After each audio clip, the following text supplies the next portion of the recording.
аймгийн төсвийн хөрөнгөөр тавьсан ажлуудыг аймгийн иргэдийн хурлын даргын удирдамжтай бид нар хяналт шалгалтын ажиллаар явж байгаа. За энд болохоор танилцах ажлын чиглэл нь болохоор за ажлууд нь яг зураг төсвийн дагуу хийгдсэн үү, мэргэжлийн байгууллагууд нь хяналт тавьсан уу гэсэн одоо нэгдүгээр одоо энэ асуудлаар. За мөн одоо гүйцэтгэгч байгууллага эрхэм нөхөр тий.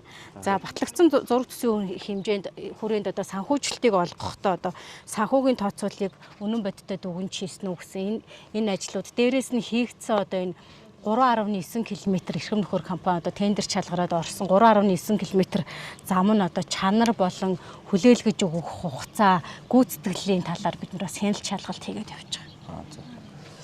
Манайх одоо ерөнхийдөө 946 сая төгрөгийн төсөвтэй 3.9 км-ийн одоо зам одоо 5 байршилт 2 мөрт хийхээр ингээд төсөл орсон. Тэгээ одоо манайх ерөнхийдөө ажлын гүйцэтгэл ерөнхийдөө 100% ерөнхийдөө дуусцаа одоо ганц нэг цэвэрлэгээний ажлууд үлдчихэд байгаа. Тэгээ энэ гудам маань болохоор өөр анх 960 м газар байсан. Тэгээд энэ нөгөө нэг зорчих хэсэг ингээд нөгөө нэг олон хүмүүс машинууд хоорондоо зүрдэг болохоор энийг 3 мөртөө өргөн болгоё гээд зургийн автор болон хяналтын инженер юунуудтайгаа засаг масгатайгаа хоорондоо ярилцж хагаад 3 мөртөө болгоод хийсэн ажлууд баггүй. За бид нар энэ нөгөө төсөв тавигдсанараа эрхэм нөхөр компанийнхаа ажлыг яг хийж явах явцад нь болохоор багийн засаг даргатайгаа за аймгийн төлөөлөгч нь аймгаас гээд хяналт тавих явцад яг ер нь нөгөө нэг батлагдсан зураг төсвийн дагуу хийгдэх ёстой байсан чи бид нар нэг зургийн өөрчлөлт гарсан шүү дээ. Энэ тал дээр бас иргэдтэй. Тийм энэ яг зохиогчтой нь бол хүсэлт гаргаад энэ багийн засаг маань хүсэлт өгөөд барилга захиалагчийн албар руу зохиогчдын талбай дээр нь үзлэг хийгээд за энэ зай хэмжээ нь бол хангалттай өргөн байд гудамж байна. Одоо энэ гудамжийг ямар нэгэн байдлаар 3 мөртөө өргөнөөр хийх бол болохгүй нэ. Хөдөлгөөн эрчим ихтэй. Тийм учраас энийг ингэж өөрчлөё гэдэг. Нэг 423 м-тэй нэг гудамжийг ийшин шингээгээд тэгээд 3 мөртөөр нь сольтойсон. Би бас өөрөө явцын хяналтаар ирж исэн л та. Тэгээ хамгийн гол нь зохиогчийн эрхтэй зураг төсвөө өөрчлөхдөө бүгдээрээ бас сууж хилэлцээд иргэдээс яагаад гэвэл эн чинь төв баг магистрал зам болчихж байгаа байхгүй Баян Уут багийн хувьд. Тийм учраас яг 2 мөртөө их юм бол 2 машин зөрөх, тэгээ шавар намагт суух, эрсдэл өндөртөө байгаа учраас энийг бас ярилцж байгаа шийдсэн байгаа. Тэгэхээр тэр 8-д хийх 423-ийн одоо яг ингээд нөгөө нэг энэ дээр тавих төсөв дүртэх нь таарж байгаа юу? Тооцоололоо. Энийг бол зохиогч өөрсдөр нь зургийн зураг төсвийн өөрчлөлтийг гаргуулсан байна. Би бас явцын хяналт ирж хийж ирсэн шүү. Тэгээ одоо яг хуу иргэдээс бас ирсэн саналаар ярихад гэх юм бол за юу яж гинэ яг ингээд нөгөө нэг дивсгтээ өнгөний хөрс хуулалтаа ер нь танах хийсэн үү? Өнгөний хөрс хуулалтыг бүх газруудаараа хийсэн. Одоо энэ 3 мөртөө ихэд манайх ерөнхийдөө хөрс хуулт хийгээд яг тэр доор нөгөө нэг латгины тэнд байдаг яг үер ингээд тогтдог газар хийсэн үсэгт бол манайх бүр бараг 2 метр гарч авах шаврын ухаж хаяад чулуун дэвсээд ерөнхийдөө бүх юм. Одоо тэр уртлын 6 мургаа дээр бидэд хөрсийн солиод одоо газрыгаа хэвлийг хараад бас үер ус мус тогтдог газруудаар жоохон өндөрлөж гараад нөгөө ганц нэг айлуудаараас өндөр гарчаад байгаа байхгүй. Тэрийг нь бид нар дараад нь ингээд айлуудын гарцнуудыг ерөнхийдөө дахиж нэмж шороо хавьж хасгаад гой налууж янзлаад иймэрхүү ажлууд одоо явагдаж байгаа. Яг мэргэжлийн хяналтын инженер нас явах те явцын хяналтуудаа тавьж ирсэн болохоор. Тий. Яг тэгээ зааварчилгааг зөвлөмжөөр эдгээр засар үйлчлэлийн ажлуудыг хийгээд одоо айлуудын орох гарах нөхцөлийг нь хангаад явчихна. Одоо энэ 14 дугаар гудам маань ингээд төгсөөд явхаараа нөгөө Баян өндөр сумаас хийгдэж байгаа ажил байгаа шүү дээ. Тэр ажилтай хэрхэн холбогдож байна? Яг тэгээд зогсчих юм уу? Яг ингээд зам руугаа гарах юм уу? Зураг дээр ямар байгаа вэ? Зургаар яг ингээд товцсон. Яг хашааныхаа үзүүрт тий. Одоо тэгээд бид яг хийж эхэлж байхад гарцын бүр дээрээс гудамаа оллоод байжсан байхгүй. Яг ингээ харалдаа бол биш. Одоо тэгээд эдний хийж байгаа гарц нь бол яг харалдаа гаргаж байгаа юм байна шүү дээ. Тий. Тэгээд яг зураг төслөөр бол яг юун дээр л зуртай. Аха. Яг энэ гудамныхаа үзүүр дээр л дуусчих. Ямар нөгөө нэг юунаас аймаг санхүүжилт олгохдоо хэмнэгдсэн одоо нөгөө нэг магадaltaшгүй ажлын зардал мардлаас тэр хоёрыг холбох боломж нь байгаа юу? Ер нь ингээ холбогдохгүй нэг хэсэг үлдчих гээд байгаа байхгүй. Аймгийн суд санхүүжилт олгоход бол хяналтын инженер компаниас гүйцэтгэлийн дундын санхүүжилт авах гэдэг суу хийгээд ирж байгаа. Тэрнийхэн дагуу санхүүжилтийг бол ямар нэгэн саадгүй олгож байгаа. А зүгээр тухайн энэ ажил дээр магадaltaгүй ажлын зардал хэрэглэгдсэн юм байгаа юу? А хэрвээ магадaltaгүй ажлын зардал хэрэглэгдээгүй энэ дээр байж ивэл бид бол гүйцэтгэгч компани зохиогч хяналтынхан энэ дээрээ хуралдаад цаашаа магадaltaгүй ажлын зардлын үйл энийг үргэлжлүүлээ төв замлууны холбоод явчих боломжтой. Зөв. Би бол төлөөлөгчийн хувьар тийм санал оруулах гэдэг байхгүй. Баян өндөр сумын иргэдийн хурлаас яг тэр нөгөө нэг юунд тавигдаад тэр гудамжны нөгөө орц гарцууд хийгдэж байгаа байхгүй. Тэгэхээр энэ зам ингэж бүтэн яваад яг гудамжныхаа үзүүр төгсөж байгаа болохоор төв зам руугаа нийлэхгүй байгаа учраас энэ ажлыг ингэж танаа магадaltaгүй хэдэн төгрөг байгаа? Магадaltaшгүйгээ автсан. Орцсон байна. Гэтэ юу комисс хүлээж аваагүй байгаа үстэй. Магадaltaшгүйг бол оруулалт нь өсөл тавьд. Энэ нөгөө нэг зургийн өөрчлөлт ороод өөрчлөлт орсон шүү дээ. За.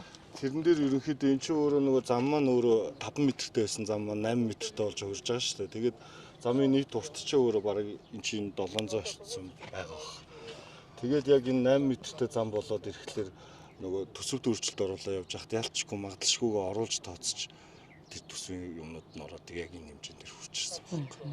Та хэд тэгээ энийг яг ингээд жинхэнэ бодлогоо барьж байгаа төлөөлөгч нартайгаа ярилцаад хамтдаа ингээд шийдээд Сум аймгийн хөрөнгө оруулалт чи яг сайхан яв цав нийцээд уг нь бол явах хэрэгтэй байгаад байгаа байхгүй юу. Тэгэхээр чи яг ингээд хоёрын хооронд ингээд яг төв зам руугаа орж байгаа газар нь одоо та хэд ингээд ийшээ ингээд гарахаар харагдана. Гарцсан ингээд нэг хоёрын хооронд хэсэг үлдчихэж байгаа байхгүй. Гудамжныхаа төгсгөл төгсөөд Баян өндөр сумын хийгдэж байгаа ажил нь болохоор яг тэр хэсэгцэндээ үлдээ нэг хэдхэн метр зам ингээд үлдчихэж байгаа. Бидний зогсож байгаа хэсэг бол Баян Ут багийн яг энэ төв хэсгийн одоо зам байгаа 14 төр гудамжны маш их зорчих хэсэг ихтэй байдаг. За энэ зам маань болохоор доош 15-ийн одоо бетонын дүүргэлттэй.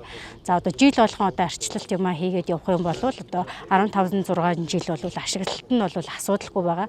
Тэгэхээр яг олон нийтийн сүлжээгээр те цахим орчинд ч гэдэг юм уу те яг энэ орчинд амьдрдаггүй хүмүүсийн зүгээс бас жоохон шүүмжлэлт агуулдаг зам байгаа. Тэгвэл онцлогтой одоо манай яг энэ хэсэг бол те юу ихтэй шавар намаг ихтэй иргэд маань одоо хашаандаа орох хэрэгтэй зүйлсээ одоо ингээ хийх гээд өдөр тутам хүүхдээ өргөж өгөх гээд ингээд энэ замаар зорчиход бол урд нь бол ингээ шавар намагт суугаад иргэдийн санал хүсэлтийн зүгээс бол хамгийн олон санал аваад тэгээд аймаг дээр бол бодлого тодорхойлж байгаа иргэдийн хурал дээр одоо төсөвт саналаа өгж байгаа төлөөлөгчийн хувьар бол энэ 2 мөртөө замыг 3.9 км зам 4 одоо энэ гудамд хийгдсэн байгаа. Тэгээд өнөөдөр бол ажлын гүйцэтгэл чанар дээр нь бид нар одоо явцын хяналтуудыг бол тухай бүрд нь тавьж явсан. Тэгээ одоо ерөнхийдөө бол цэвэрлэгээ одоо ажлын комисс хүлээж авах энэ ажил бол үлдсэн байгаа. Иргэдийн сэтгэл ханамжинд бол нийцэж байгаа. Дээрээс нь тавигдсан төсвийнхаа хүрээнд бас гүйцэтгэлтэй ийм зам хийгдэж бүтээн байгуулалтын ажил хийгдсэн байна. За яг энэ 3 мөртөө зам маань яваад гудамжныхаа яг төгсгөлд дуусж байгаа байхгүй. Тэгээд цаанаас ингээд үерийн далантай хэсэг дээр Баян өндөр сумын хөрөнгө оруулалтаар бас ингээд бүтээн байгуулалтын ажил хийгдэж байгаа. Тэгэхээр нэг 10 орчим метрийн хоёрын хооронд хэсэг үлдсэн байгаа учраас энийг яг нийлүүлээч. Та хэдийн маань одоо магадaltaшгүй ажлын зардал тий хийхэд одоо төсөв мөнгнөөс боломжийн хэмжээнд гарсан болоод одоо эрхэм нөхөр компани маань энэ ажлыг холбооч гэсэн саналыг бол төлөөлөгч хувьар өглөө. За инженерийн хөрөнгө оруулалт бол одоо яг энэ химийн хичээлийн одоо яг энэ бодисын нөгөө молекул атом за хичээлийн хэрэглэгдэхүүнүүд бүтцийг харуулсан хичээлийн хэрэглэгдэхүүн. За энэ бас тодорхой хэмжээнд оруулж ингээд бодисууд. За энэ бас нөгөө юуны тап хэрэглэх. Яг тийм санал өгч ирсэн. Би нөгөө сургууль дээр 17 дугаар сургууль дээр ажиллаад энэ бол юу гэхээр зэрэг одоо нөгөө хүүхдүүдийн тапыг шууд ингээд хийгээд цэнэглээд явчихна. Хорон бүкээ бас ингээд цэнэглээд явчихна. Нэг дөр бол ингээд 40 тапыг бол бүтэн ингээд. Одоо энэ бол сургууль одоо нөгөө Eduten, Pearson, Mosaic гэдэг ингээд ороод ирэхээр зэрэг нөгөө яг ийм юунууд цахим хэрэглэгдэхүүнүүд хэрэг болохоор зэрэг яг энэ ийм цэнэглэгч бол давын өмнө айгүй шаардлагатай байгаа. Тэгээд энийг бол саягийн төслийнхаа хүрээнд бол яасан гүйцэтгсэн компани бол харин бидний энийг бол бас буцаасаа бид буцаагаад бас дахиж авсан. Шинжлүүлж авсан. Яг ийм байдалтай баймаар байна. Өмнөх ирж байгаа чинь одоо хэдийгээр байгаа боловч яг одоо яг өнөөдөр хэрэгцээ шаардлага бол хаагддаг. Тэгээд тэд нар маань харин буцааж аваад яг бидний шаардлага хангасан юм. Одоо яг энэ тайвсын орол бололттой. Тийм ээ. Юунуудыг цэнэглэгчийг бол ингэж авч Өвөл нөгөө химийн кабинет тэгээ ардаа бэлтгэл өрөөтэй тэгээд химийн кабинетаар ингээд ашиглагдаад ингээд явж ирсэн. Тэгээ одоо нөгөө энэ жил бас нөгөө ачаалттай холбогдуулаад ингээд юу ятсан байж байгаа. За энэ маань болохоор зөв нөгөө энийгээ дагаж ирсэн ноутбук байж байгаа. Тэгээд үндсэндээ бол одоо энэ хоёроо ингээд холбоод ингээд явхад бол цахим хичээлийн сургалтын маань үйл ажиллагаа бол ингээд тасралтгүй өвтөхийн зохион байгуулалтад явж болохоор тэгээд саяны тэр батарей хэрэгжин хүүхдүүд табаа ингээд тараагаад өгчөөр зэрэг яг ингээд нөгөө хүүхдийн төвшин тогтоох шалгалт авах, за мөн тест үзэх, за яг энэ хичээлийн нөгөө юунуудыг хэрэглэлтийн үйлдэл ингээд татаж авч ажиллах, цахим лабораториудаар ажиллах ийм боломж олцоонууд бол ерөнхийдөө айтайхан бүрдэж байгаа гэсэн үг. тий төлөөлөгчийн хувьд одоо ингээд нөгөө тавьсан хөрөнгө оруулалтууд бид нар ч одоо оны эхэнд сургууль цэцэрлэг иргэдээсээ саналыг аваад тэгээ хөрөнгө оруулалт бүтээн байгуулалтын ажлууд дээр одоо төсөв хөрөнгө тавиад иргэдийн урлаар батлаад тэгээ яг энэ боловсролын байгууллагт бас 15 дугаар сургуульд маань тавьсан хөрөнгө оруулалт маань бас үр дүнтэй болсон талархалтай байна. Тэгээд 15 дугаар сургуулийн маань одоо гол асуудал бол бүгдээрээ дааз хэтэрсэн байгаа учраас хамтраад тий улсын төсөвт байна уу, аймгийн төсөвт байна уу, зураг төсвөө хийлгээд боломжоор бас сургуулийн барилгаа хөцөлтөл одоо гол чухал ажил гэж хараад байгаа. Тэгээ энэ хичээлийн жилд бол яг манай багш ажилчид бас амжилттай ажиллаад математикийн масс олимпиадад оролцоод яг өмнөх төвснөөс бол үндсэндээ хамгийн өндөр одоо 4%-аар масс олимпиад ахиулсан гэдэг энэ одоо үнэлгээг бас авсан байж байгаа. Тэгээ ихээр зэрэг ерөнхийдөө бол ямар ч ясаа одоо энэ боломж олцсон нөхцөл байдал байх юм бол одоо манай багш сурагчид бол хизээ ер нь амжилт гарах бэлэн боломж олцоотой гэдэг бол харуулж байгаа илэрхийлж байна гэж харж байгаа. Өнөөдөр аймгийн хөрөнгө оруулалтаар, төсвийн хөрөнгө оруулалтаар хийгдсэн одоо бүтээн байгуулалт болон одоо ажлуудтайгаа танилцаад хяналтуудаа хийгээд явж байна. За өнөөдөр бол бид нар энэ 23 дугаар цэцэрлэг гээд Баян Овоот Яргуут их залуу Хортын гол багийн одоо хүүхдүүд хичээлдэг ийм цэцэрлэг дээр ирсэн байгаа. За тэгэхээр 23 дугаар цэцэрлэгийн маань одоо багш ажилчид эцэгчүүдийн маань зүгээс тавьж исэн санал гэх юм бол ангиудын маань одоо камержуулаад өгөөч ээ. Тэгээд бас нэг ноутбук хэмээн хэрэгцээ шаардлага байгаа гэдэг ингээд ийм бүтээн байгуулалтын ажлыг бол 23 дугаар цэцэрлэг дээр тий нэг ч камерууд нь хуучин камерууд нь ажиллахаа болцсон, камерууд нь ер нь бол ажиллахаагүй болцсон байсан. Энэ ажлыг бас бид хэд нэг төсөв тавиад 20 орчим сая төгрөгийн төсвөөр бол камержуулалтын ажлыг бүрэн шийдсэн байгаа.